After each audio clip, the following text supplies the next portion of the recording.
Venkateswara astro அகாடமியின் நட்சத்திர ஜோதிட வகுப்பு ஜோதிட ஆசான் கந்தர்வ நாடி லால்குடி கோபாலகிருஷ்ண சர்மா அவர்கள் எடுக்கும் 27 நட்சத்திரங்களின் பலன் சொல்லும் முறை ஏப்ரல் 19, 20 2 நாட்கள் சென்னையில் நடக்க இருக்கு. ஸ்கிரீன்ல தெரியிற நம்பருக்கு கால் பண்ணி உடனே முன்பதிவு செய்து கொள்ளவும். ஜனன ஜாதகத்தை கத்துக்கிறது மிக மிக ஜாதகமே இல்லாதவர்கள் இருக்காங்க. எனக்கு ஜாதகமே எழுதலை, இல்லை ஜாதகம் தொலைஞ்சு போச்சு. எந்த நேரத்தில் இந்த கேள்வி கேட்கப்படுகிறது? ஜோதிடம் எளிமையானது, அதை கடுமையாக சில பேர் ஆக்குறாங்க. ரோக பிரசன்னம்ன்றது ஒருவருக்கு நோய் உண்டாருக்கு, அந்த நோய் தீருமா தீராதா? உண்மையில் ஒரு காய்கறி பழம் மார்க்கெட்டுக்கு போகிறோம், அங்கே பழங்களும் காய்களையும் கொட்டி கிடக்கு. நம்ம ஏன் அதில் சில விஷயங்களை மட்டும் எடுக்கிறோம்?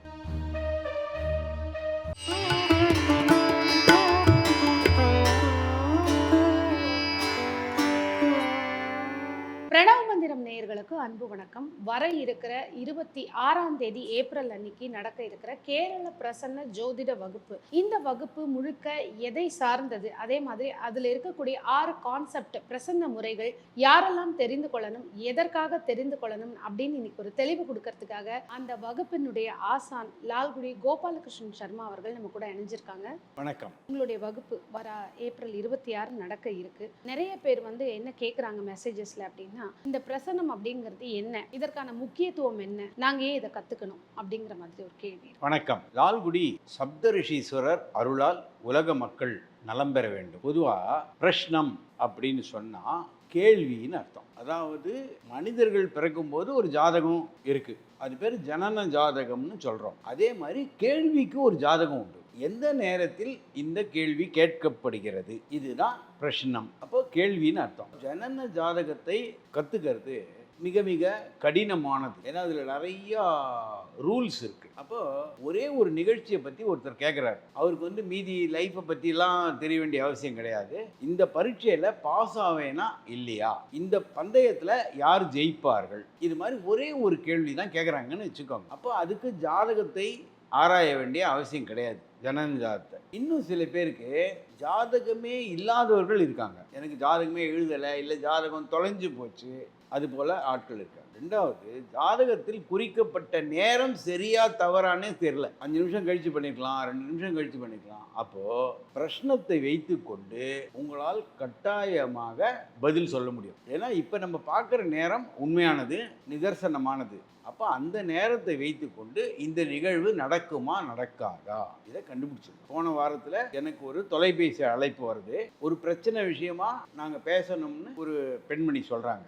நீங்கள் ஒன்றும் சொல்ல வேண்டாம், நான் சொல்கிறேன்னு சொல்லி அந்த பிரச்சனத்தை நான் சொல்கிறேன். நீங்கள் என்னை அணுகினது காரணம், திருமணமாகி பல ஆண்டுகள் ஆகியும் குழந்தை பிறக்கவில்லை, அதற்கு ஏதாவது பரிகாரம் உண்டான்னு கேட்க போறீங்கன்னு நான் சொன்னேன். அவங்க இதெல்லாம் சொல்றதுக்கு முன்னாடி நீங்க எதையுமே சொல்ல, அவங்க ஃபோன் பண்ணினாங்க. ஒரு பிரச்சனை விஷயமா நாங்கள் பேசணும். 6 மாதம் முன்னாள் வரைக்கும் நீங்கள் நரம்பு சார்ந்த ஒரு சிகிச்சை எடுத்து கொண்டிருந்தீர்கள். இப்போ 6 மாதமாக அலோபதி சிகிச்சை எடுக்கிறீர்கள். அது வெற்றி பெறுமான்னு கேட்கறதுக்காக தான் நீங்கள் ஃபோன் பண்ணீங்கன்னு நான் சொல்லிட்டேன். இது பெரிய விஷயமே கிடையாது. பிரசன்னம் தெரிந்து கொண்டால் இப்போ நான் சொன்ன எல்லா விஷயத்தையும் பிரசன்னம் தெரிஞ்சவங்க சொல்லிடலாம். இதில் நீங்கள் கால் பண்ணாங்க, நீங்கள் அவங்களுடைய எதிர்பார்ப்பு என்னன்னு சொல்லிட்டீங்க. இதில் எப்படி குறிப்பாக இத்தனை ஆண்டுகள் உங்களுக்கு கல்யாணம் ஆயிருக்கு, அதே சொல்ல இத்தனை மாதங்கள் தாராளமாக பண்ணுறீங்க. தாராளமாக அவங்க வந்த நேரம் ஹோரை எதுன்னு பார்க்குறோம். அவங்க வந்தது செவ்வாய்க்கிழமை சந்திரஹோரை. செவ்வாய்க்கிழமை சந்திர ஹோரைனா கடக லக்னத்தை எடுத்துக்கணும். ஏன்னா அந்த இடத்துல தான் நீச்சம், செவ்வாய் நீச்சம். ரெண்டாவது, கடக லக்னத்துக்கு 5ஆம் அதிபதியாக வேற ஆயிடுறான். யாரு? புத்திரஸ்தானாதிபதி ஆயிடுறான். புத்திரஸ்தானாதிபதி எங்க நீச்சம்? கடகத்துல தான் நீச்சம். அப்ப இந்த கேள்வி குழந்தையை பற்றியது. சனி பகவான் எத்தனை வருடத்துக்கு முன்னால் 7வது கட்டத்தில் இருந்திருப்பார்? கடகத்துக்கு 7வது கட்டத்தில் மகரத்தில் எப்போ இருந்திருப்பார்? 4 வருடங்கள் ஆயிருக்கு. இப்போ கிட்டத்தட்ட 1 வருடத்துக்கு மேலே இருக்கு. கும்பத்தில் இருந்தது ஒரு 2.5 வருஷம். எல்லாத்தையும் கூட்டினால் அவர் 4 வருஷத்துக்கு முன்னாடி மகரத்தில் இருந்திருப்பார். அப்போ 4 ஆண்டுகளுக்கு முன் திருமணம் நடந்து விட்டது. 6ஆம் அதிபதியாகிய குரு புத்திர காரகன், புத்திர ஸ்தானாதிபதி வேற, காரகன் வேற. புத்திர காரகன் மிதுனத்தில் உட்காந்துருக்காரு. அப்போ மிதுனமே கடகத்துக்கு விரயஸ்தானம். அவர் இவ்வளவு நாள் எங்கே இருந்திருப்பாரு?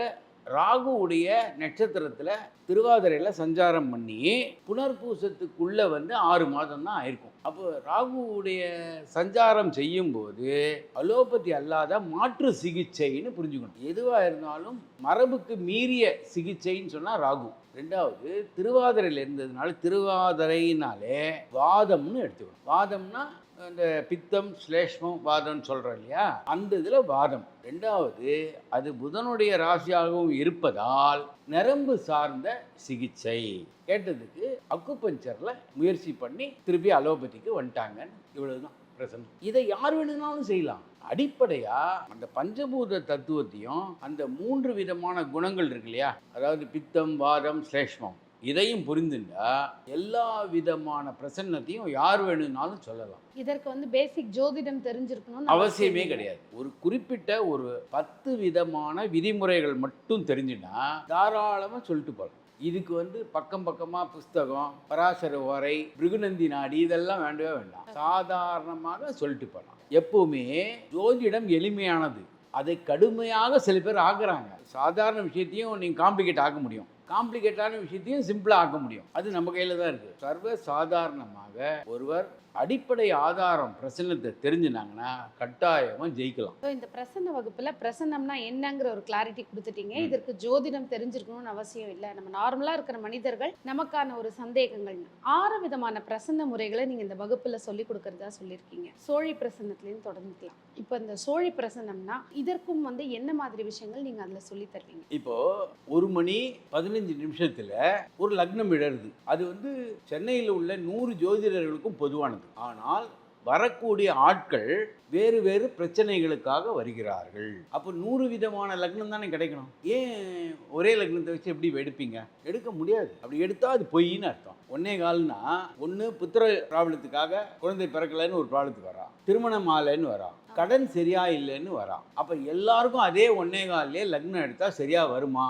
வரக்கூடாது தானே தத்துவார்த்தமாக கரெக்டு.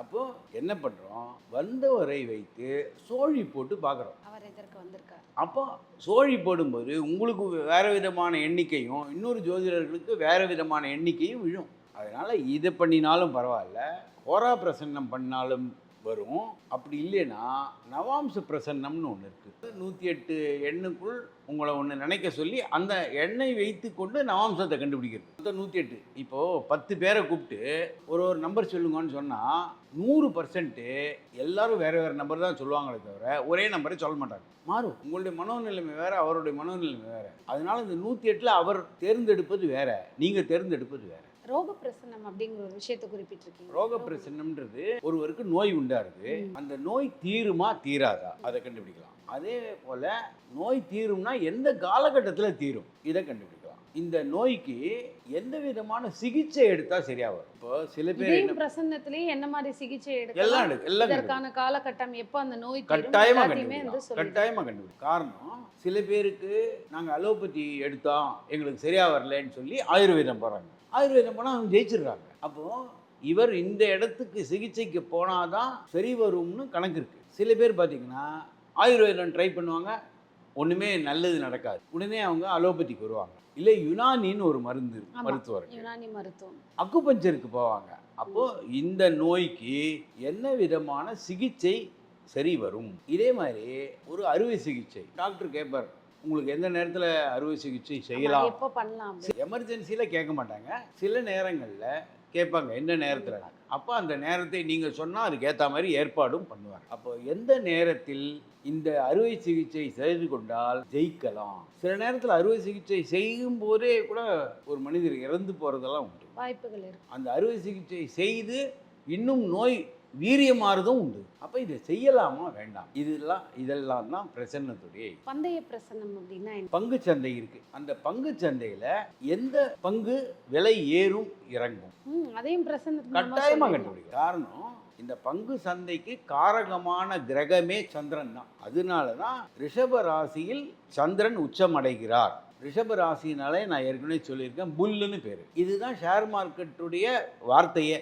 புல்லுன்றது தான் ஷேர் மார்க்கெட்டுடைய வார்த்தை. உயரமாக ஒரு பங்கு ஏறி போனால் அது பேர் புல். இந்த மூமெண்ட்டுக்கு எந்தெந்த கிரகங்களின் நட்சத்திரத்தில் சந்திரன் சஞ்சாரிக்கிறாரோ அதுக்கு ஏற்ற மாதிரி பங்கு சந்தைகள் மாறும். ஒரு நாள் சிமெண்ட்டு, ரியல் எஸ்டேட்டு, ஒரு நாள் மோட்டர் இண்டஸ்ட்ரி, ஒரு நாள் கன்ஸ்ட்ரக்ஷன் இண்டஸ்ட்ரி, இந்த மாதிரி மாறிண்டே போகும். இதெல்லாம் என்ன பார்த்தீங்கன்னா எந்தெந்த நட்சத்திரத்தில் உட்கார்றாங்க, அந்த நட்சத்திர அதிபதி எப்படி இருக்கார், இதை வச்சு நீங்கள் இந்த பங்கு சந்தை ஏறும் இறங்கும் எல்லாத்தையும் கண்டுபிடிச்சு எல்லாமே இந்த வகுப்புல நீங்க ஒரு நாள்ல சொல்லி தரக்கூடிய கட்டாயமாக முடியும். அதாவது இதுக்கு தேவையானது என்னன்னா பல நாட்கள் பல வருஷங்கள்லாம் கிடையாது. ஒரு உதாரணத்துக்கு கேட்குறேன், புத்தருக்கு ஞானம் எத்தனை வருஷத்துல வந்தது? போதி மரத்துக்கு கீழே உட்கார்ந்த உடனே ஒரு செகண்ட். ஆமா. அப்போ மின்னல் எவ்வளவு நேரத்தில் இறங்குது? கண்ணி வைக்க நேரத்தில். உங்களுக்கு ஆர்வம் இருந்தால் கட்டாயமாக சீக்கிரமா லேர்ன் பண்ணிக்கலாம். ஆர்வம் இல்லைன்னா ஒன்றும் செய்யும்.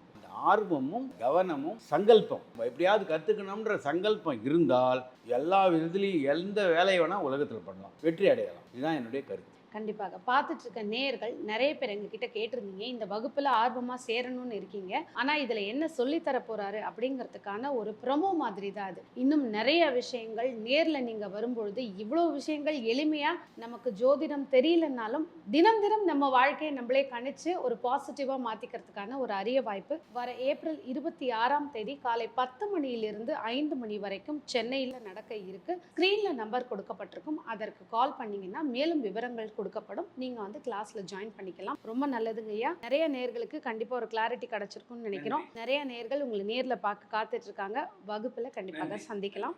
நன்றி. நன்றி. நன்றி.